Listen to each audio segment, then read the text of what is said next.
시청자 여러분 안녕하십니까? 시청자들을 위한 YTN 옴부즈맨 프로그램 시청자의 눈입니다. 이번 주에는 지난 26일에 있었던 YTN 7월 시청자위원회 소식부터 전해드리겠습니다. 이번엔 뉴스 앤 이슈와 YTN 뉴스 전반에 대한 의견을 나눴습니다.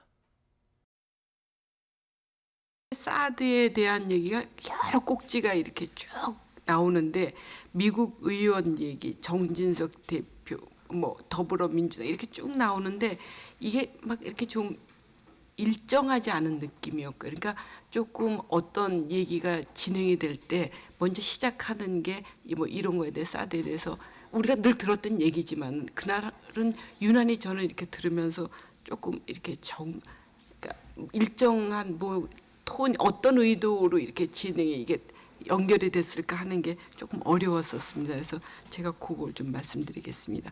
그다음에 뉴스 앤 이슈 2부에서는 제가 정말 열심히 그 자막 글씨하고 이렇게 말하고를 맞춰보다 보니까 대통령 나오시는 얘기에 보면 대통령 그 말씀하시는 거랑 자막이 일치를 하지 않았습니다. 그러니까 대통령께서는 다 한 것이면 그러는데 자막은 다 할 것이면 이렇게 해서 의미 자체가 전혀 다른 의미로다가 그 자막이 나오더라고요. 그래서 이 자막은 조금 특히 대통령께서 말씀하시는 거니까 좀 맞았으면 좋겠다라는 그런 생각을 했습니다.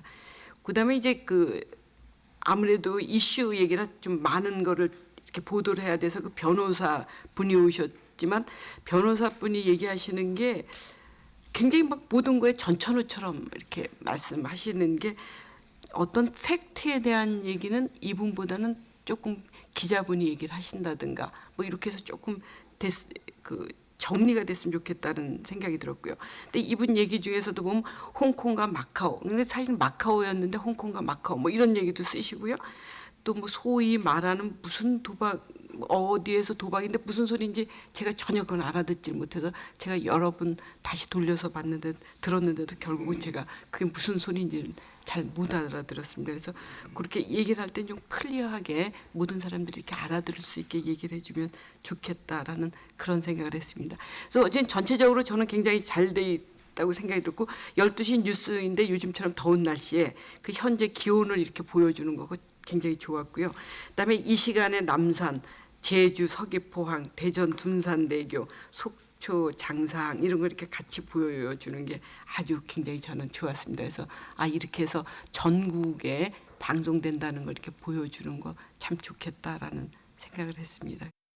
안지만 선수 원정 도박 뉴스에 대한 건데요.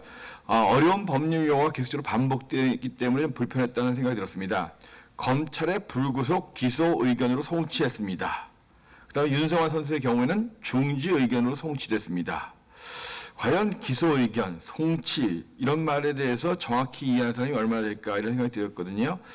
비슷한 예로 이태양 선수의 경우에는 자막으로 승부 조작 NC 이태양 기소 이렇게 되어 있는데 내용을 들어보니까 이태양 선수가 지난달에 소환 조사를 받았다는 것이 확인됐다는 거거든요. 그래서 어떤 것이 기소고 어떤 것이 소환이고 그래서 이렇게 좀 법률 용어를 좀 더 쉽게 풀어주는 것이 어떻겠는가.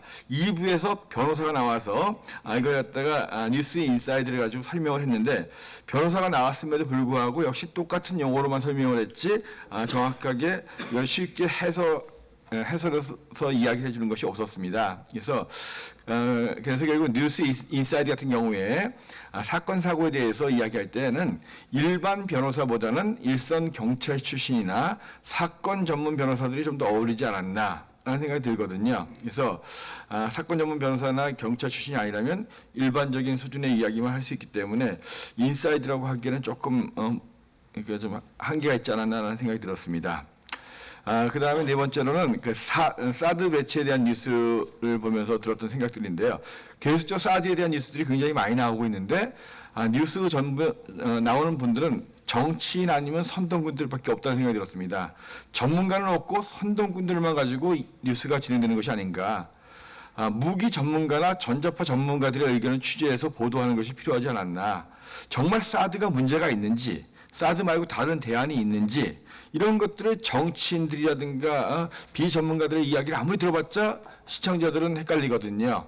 그래서 정말 물론 전문가들이 감히 나서기 어려울 수도 있겠지만 그래도 뭐 전자파라든가 무기라든가 이런 부분에 대해서 좀 아는 사람들의 이야기를 시청자분들은 듣고 싶어 하는데 계획적인 사드 뉴스가 나오면서 전문가들의 이야기가 별로 안 들어갔다는 것이 갑갑하다는 생각이 많이 들었습니다. 끝으로 앞에 그 정의선 의원님 말씀하셨지만 그 콘크리트 기둥 입찰 짬짬이 저도 어쩔 수 없이 사전을 찾아보고 말았습니다. 그래서 중소기업들이 자기들끼리 짜고 단합해서 입찰을 했다 하는 정도로 하는 게 나은데 짬짬이란 자막은 보여주면서 짬짬이에 대한 설명은 전혀 안 해주셨기 때문에 이렇게 어휘에 저도 한계가 있구나 하는 생각을 많이 가졌거든요. 제가 생각할 때는 그 어떤 때는 그 기자의 리포트의 내용보다도 그 인터뷰가 주는 어떤 것들이 느낌이 더 강한 경우도 사실 많이 느꼈거든요. 그래서 그 리포트를 보면서 저렇게 저 사람들이 생각하는구나. 전문가 얘기도 넣을 수 있고 일반 시민의 의견도 넣을 수 있고 마음만 먹으면 얼마든지 생생한 살아있는 리포트를 만드는 데 있어 굉장히 도움이 될 것 같은데 여러 경우에 리포트가 없다는 것이 인터뷰가 없었다는 것이 좀 아쉬웠습니다. 또 인터뷰가 있는 경우에도 그 내용이 너무 평범해서 누구라도 할 수 있는 정도의 얘기를 전문가의 인터뷰라고 소개하는 경우도 있었습니다. 예를 들어서 뉴스앤 이슈 일부에서 버스 사고 연 8천 건에 대한 그 리포트의 내용을 보면요. 거기 인터뷰 내용이 교통안전공단 전문가라고 자막이 나왔는데 그 내용을 보면 버스 사고의 경우 인명피해가 크므로 각별한 주의가 필요합니다라고 인터뷰 내용이 갑니다. 다른 거에 비해서 버스 사고는 당연히 인명피해가 많지 않겠습니까? 그리고 그건 뭐 상식적인 얘기인데 저희가 기대하는 거는 좀 함축적이고 요 다음에 이런 일이 일어나지 않을 수 있도록 많은 사람들이 느낄 수 있는 그런 좀 심도 있는 인터뷰를 포함을 해 주셨으면 그 방송 시간이 굉장히 아까운 수십만 명, 수백만 명이 보는 시간이니까 더 좋았지 않겠나 하는 생각을 했습니다. 또 어떤 경우에는 그 앵커가 한 23초 동안에 기사를 읽습니다. 그리고 야당의 어느 더불어민주당의 얘기를 직접 한번 들어보겠습니다 하는데 앵커가 한 얘기를 그대로 23초를 합니다. 그래서 그러면 두 번 듣는 거잖아요. 그래서 제가 여기 쓴 거 보니까 야당 원내 수석 부대표의 말인데 앵커의 말하고 그 뒤에 나온 그 인터뷰 말이 똑같아요. 그걸 두 번씩 중복해서 들을 필요가 있을까? 이 시간대가 직장인들이 있어서 가지고는 식사를 하면서 뉴스를 보는 시간이고 그래서 대부분 소리보다는 자막에 의존해서 뉴스를 이해하는 것이 아닌가 그렇게 생각합니다. 그런 측면에서 일부 도입 부분에 큰 자막과 함께 주요 뉴스 브리핑을 한 것은 전체 뉴스 내용을 한 번에 이해하는데 충분했다고 그렇게 생각합니다. 첫 소식은 SUV가 내리막길을 굴러 3명의 사상자를 낸 교통사고 기사였습니다. 기자가 신속히 현장 사진을 구해가지고 열심히 사고 당시 상황을 설명했기에 어느 정도 사고 경위를 알 수 있었습니다. 이런 경우에는 편집부서에서 당시 사고차가 굴러가서 부딪히는 그런 움직임을 간단하게 문발로 제작해서 화면에 보여주었으면 훨씬 이해하기에 편했을 거라는 그런 생각을 해봤습니다. 사고 기사로 시작된 그 뉴스앤 이슈 1부는 40여 분 동안 30여 건이 넘는 그런 아이템을 소개했습니다.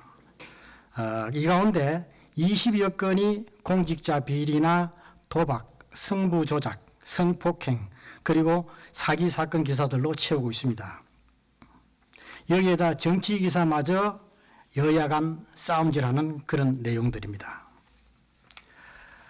식당이나 공공장소에서 자막으로 뉴스를 보는 시청자들에게는 대부분 짜증나는 그런 뉴스 제목들이고 마치 온 나라가 각종 사고나 비리왕국처럼 그렇게 비춰지고 있다고 해도 과언이 아닌 것 같습니다. 편집이 너무 딱딱하고 경직되어 있다는 걸 느낄 수 있습니다.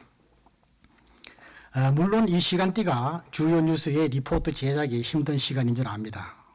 이럴 때는 요즘 날씨도 더우니까 해수욕장이나 계곡, 폭포, 그리고 설산 같은 시원한 영상물을 미리 만들어 두었다가 중간에 끼워 넣는 그런 여유 있는 편집도 필요하지 않겠나 그렇게 생각해 봅니다. 그 다음에 이제 사드 배치 보도입니다.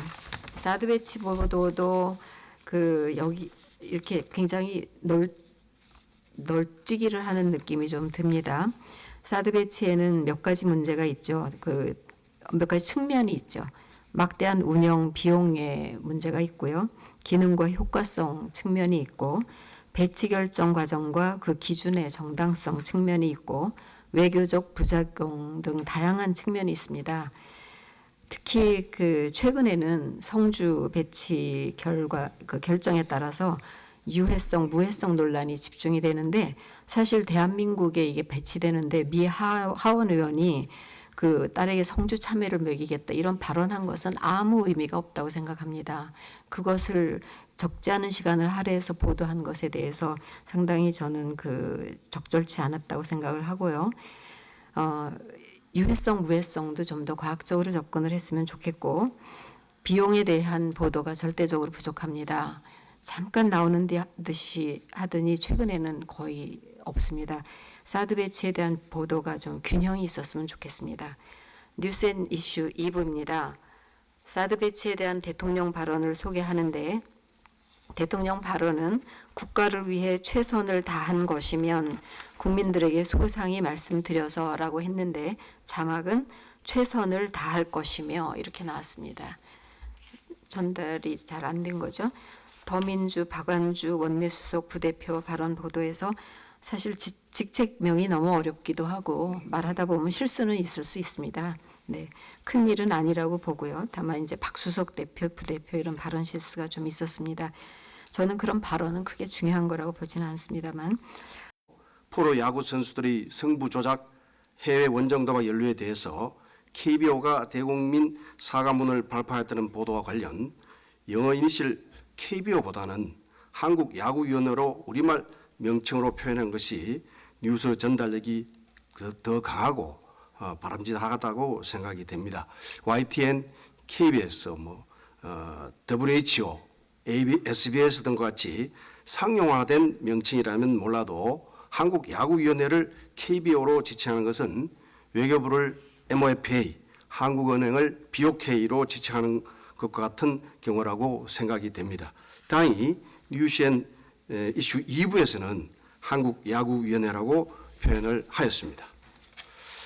다음으로 인천 상륙작전이 언론이 공개되었다는 보도와 관련해서 목숨을 걸고 싸웠던 메가더 장군과 숨겨진 영웅들의 이야기라고 소개하였는데, 1, 2차 세계대전의 맹장으로서 당시 유엔군 사령관이었던 미 육군 원수인 메가더 장군이 목숨을 걸었다는 것은 다소 과장된 표현이라고 느껴졌습니다. 그보다는 메가더 장군의 탁월한 전술 전략과 지도력, 그리고 목숨을 걸고 싸웠던 숨겨진 영웅, 정보 요원들의 이야기라고 표현한 것이 더 정확한 것이 아닌가 하는 생각이 들었습니다.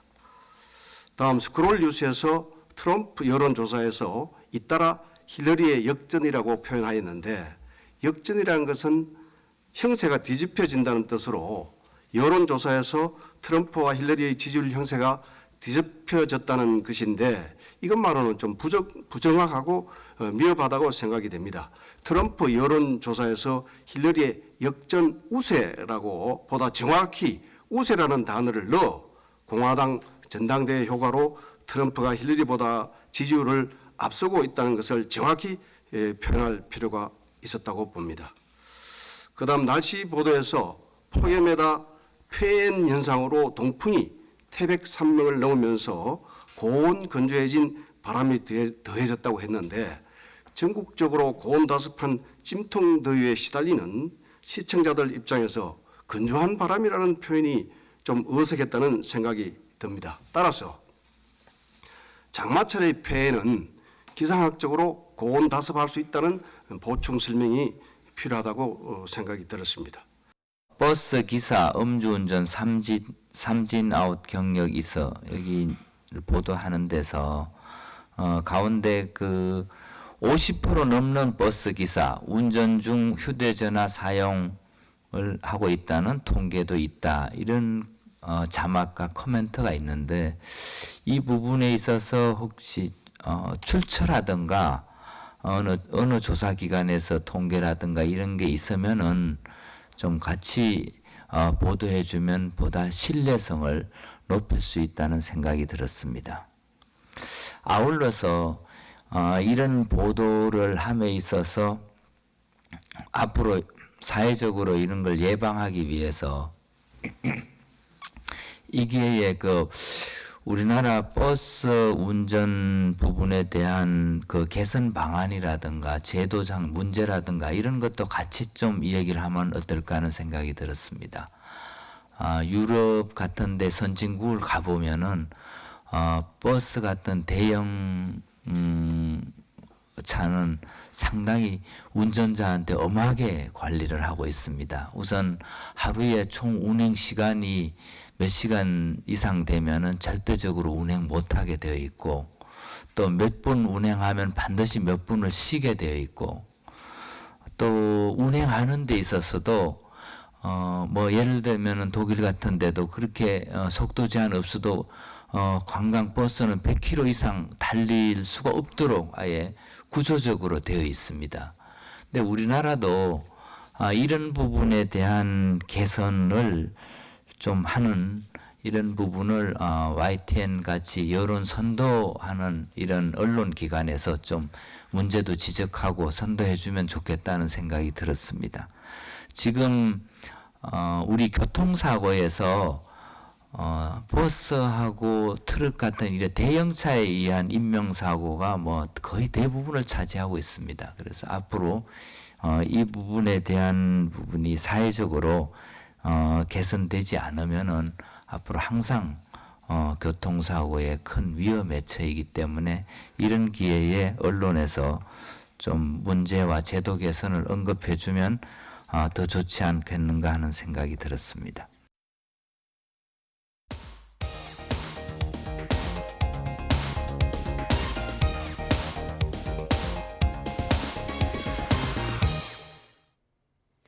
지상파 DMB 채널인 YTN DMB 프로그램을 평가하는 내가 본 YTN 순서입니다. 이번 주엔 이지사이언스와 뉴스통에 대한 곽정래 평가원의 의견을 들어보겠습니다. 안녕하세요. YTN DMB 시청자 평가원 곽정래입니다. 최근 밤낮을 가리지 않고 연일 지속되는 찜통 더위에 일일 최대 전력 소비량이 사상 처음으로 8천만 킬로와트에 육박했다는 보도가 있었습니다. 이처럼 최근 기록적인 폭염 지속과 전력 에너지 소비 급증에 따라 정부는 에너지 전략을 위한 대국민 절전 홍보 활동을 집중적으로 시행하고 있습니다. 또한 여름철 전력 공급의 안정적 확보를 위해 전력 설비 운영 실태를 긴급하게 점검하고 한전 및 발전사 등 전력 유관기관에도 설비 점검 등에 만전을 기하도록 지시했다는 보도가 연이어 있었습니다. 지구온난화 현상과 기록적인 폭염 등 기후변화로 인해 해마다 여름철 전력난이 상시화되고 있는 상황에서 기후변화에 대한 정부와 유관기관의 정책이나 대안이 우리의 삶 속에서 뚜렷하게 체감될 수 있도록 제시되지 못하고 있는 것 같습니다. 이처럼 우리에게 일상으로 다가오고 있는 여름철 전력난은 정부가 가장 시급히 해결해야 할 사안으로 부각되고 있습니다. 우리 삶 깊숙이 자리에 제대로 인식하지 못하고 있는 생활 속 과학기술 원리들을 찾아보고 다양한 질문을 통해 해당 과학기술에 대한 상식을 넓혀가는 YTN DMB의 이지사이언스는 특별히 지난 방송을 통해 여름철 상시적인 전력난과 직결된 우리의 일상 에너지원으로서 전기에 대해 다루고 있었습니다.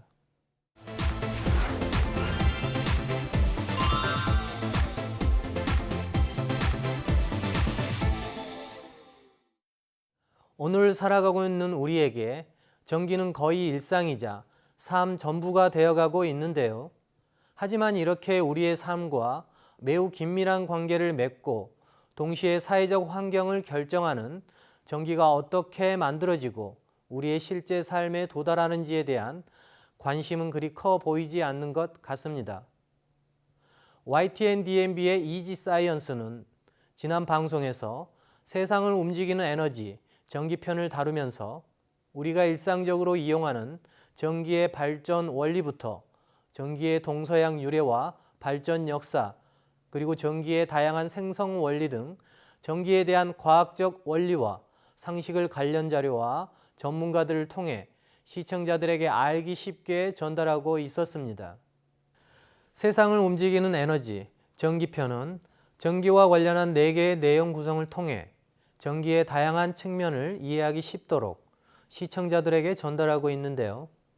전기의 여행을 통해 한국을 비롯한 여러 국가에서 급격한 전력 소비 급증으로 인한 다양한 전력난 사례와 함께 전기를 생산하는 발전소의 다양한 형태, 생산된 전기가 우리 삶 가운데로 이동되는 구체적인 경로 등을 체계적으로 전달해 줌으로써 우리가 일상으로 사용하고 있는 전기가 어디서 어떻게 오는지에 대한 인식 제고에 기여하고 있는 것으로 생각됩니다.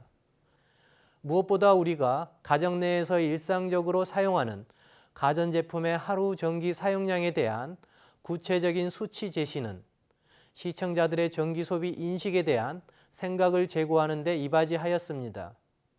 또한 전기의 유래와 역사, 전기의 종류와 생성 원리에 대한 다양한 사례 소개, 그리고 우리나라 전기 발전 역사 등을 통해 시청자들이 전기에 대한 일반 지식과 상식을 새롭게 하는데 도움을 주었다고 생각합니다.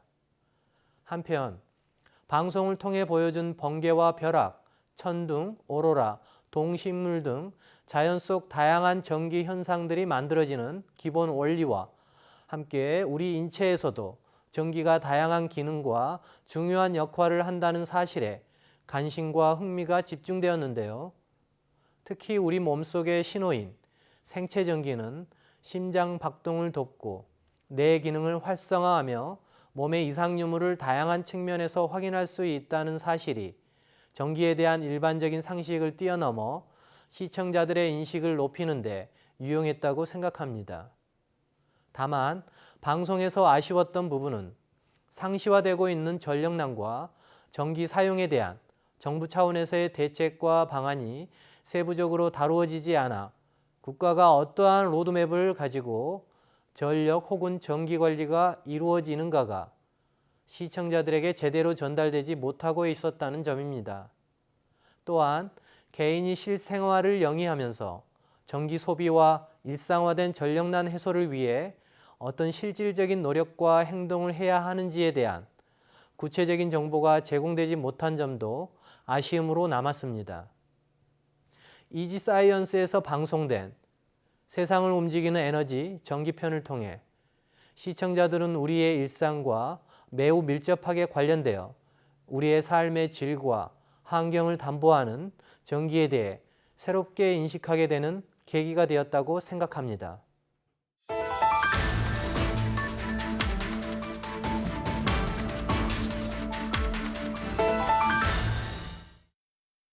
최근 우리 정부는 전격적인 사드 배치로 국내는 물론이고 남북과 한반도를 둘러싼 주변국들과의 이해관계와 갈등이 첨예하게 나타나고 있는데요. 특히 이번 라오스 비엔티엔에서 개최된 2016 아시안 지역안보 포럼 외교장관 회의에서 한국의 사드 배치를 강력히 반대하는 중국이 한국과 북한에 보여준 태도가 논란이 되고 있습니다. 최근까지 국제사회와 공조하면서 북한에 대한 강경한 외교 전략을 펼쳤던 중국은 사드의 한반도 배치를 둘러싸고 이번 아세안 지역안보 포럼 외교장관 회의에서 북한과 2년 만에 외교부 장관 회담을 열어 노골적으로 친밀감을 드러냈습니다. 무엇보다 본격적인 북중 회담에 앞서 두 장관은 취재진이 지켜보는 가운데 활짝 웃는 모습을 연출하는 등 친밀감을 과시하면서 양국 간 관계 개선 의지를 보여줬습니다. 반면에 우리 정부 당국자에게는 냉랭한 모습을 보였는데요. 한중회담 당시에도 중국 외교부장의 표정이 시종일관 구도 있었다고 언론은 전하고 있었습니다. 한반도에서의 사드 배치 결정 이후 중국의 노골적인 북한 끌어안기에 대한 태도를 보면서 몇몇 전문가들은 북중 관계가 예전으로 돌아갈 것이라는 전망을 내놓고 있는 가운데 정부 당국자는 북한이 원한다고 하더라도 과거 냉전 시대처럼 남북, 북중러 혹은 한미일과 같은 구도가 다시 나타나지 않으리라 전망하고 있습니다. 중국의 한반도를 둘러싼 대외교 전략은 시대와 상황에 따라 실리를 추구하는 쪽으로 이루어져 왔는데요. 이번 중국의 외교 전략 역시 동북아 정세에서 유리한 고지를 점하려는 계산된 행보란 해석도 나오고 있습니다. 최근 국내의 가장 중요한 이슈로 사드 배치 논란이 남남 문제와 남북 문제를 넘어 국제적인 외교 문제로 나타나고 있다는 사실을 언론은 시청자에게 신속하게 전달하고 있는데요. 한반도 주변 국가들에 미치는 사드 배치의 영향이 향후 이해 당사자 간 어떠한 외교적 실리와 결과를 가져올지에 대한 분석이 보다 구체적이고 분석적으로 제시되지 못한 점은 아쉬움으로 남았습니다. 사드 배치에 대한 국내 갈등도 첨예화되고 있는 상황에서 우리 정부가 이 문제를 국제사회에서 어떻게 외교적으로 풀어갈지에 대한 방안이나 대안을 선제적으로 제시해 주는 것도 언론의 환경 감시 기능을 넘어 갈등을 조정하고 대안을 제시해 주는 언론의 상관 조정 기능과 연계하여 기대해 볼 수 있겠습니다. 시청자의 눈은 시청자 여러분의 참여를 기다리고 있습니다. YTN 홈페이지에 시청자 의견 코너에 글을 남겨주시면 좀 더 정확하고 공정한 방송을 만드는 데 참고하겠습니다. 이번 주 순서는 여기서 마치겠습니다. 고맙습니다.